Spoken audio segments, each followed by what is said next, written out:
আমরা ক্লিন করে নিব। এইটা হচ্ছে টিভিএস 4V বাইক। তো এই বাইকটি আজকে আমরা মাস্টার ক্লিন সার্ভিস দিচ্ছি। তো আসসালামু আলাইকুম ভিউয়ার্স, কেমন আছো সবাই? আলহামদুলিল্লাহ ভালো আছি আমি। তো প্রথমে বাইকটা আমরা টাইল করে দেখছি বাইকে কি কি সমস্যা আছে। তো এরপরে আমরা যেটা করব, বাইকের বডিগুলা ভালোভাবে খুলে নিচ্ছি, কারণ বডির ভিতরে প্রচুর পরিমাণে ময়লা চলে আসছে। তো বডিটা আমরা প্রথমে ক্লিন করে নিব। তো সামনের চেন স্পকেটের এখানে প্রচুর পরিমাণে ময়লা চলে আসছে, তো স্পকেটটা নষ্ট হয়ে গেছে, এটাও আমরা চেঞ্জ করে দিব। তো প্রথমে আমরা যেটা করব, বাইকটা আমরা ভালো করে ফোম ওয়াশ করে নিব।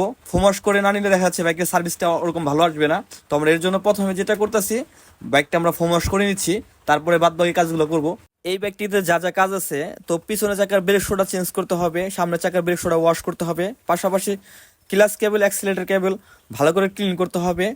তো বলে সেটটাও গ্রিস করতে হবে, কারণ বলে সেটের গ্রিসটা শুকাই যাওয়ার কারণে বাইকের গেটেটা ইজি ছিল না। তো আমরা বলে সেটের গ্রিস করে আমরা কার্বোরেটরটা ভালো করে ক্লিন করবো, কারণ কার্বোরেটর জেটগুলো প্রচুর পরিমাণে ময়লা চলে আসছে।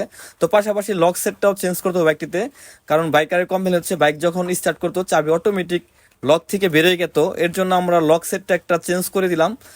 একটি বাইক আমাদের সার্ভিস করতে অনেক কিছুই সময় লাগে, কিন্তু আমাদের ভিডিওটা আসলে করা হয় না ওরকম ভাবে। এর জন্য আপনাদের সংক্ষেপে দেখানোর চেষ্টা করলাম, বলার চেষ্টা করলাম।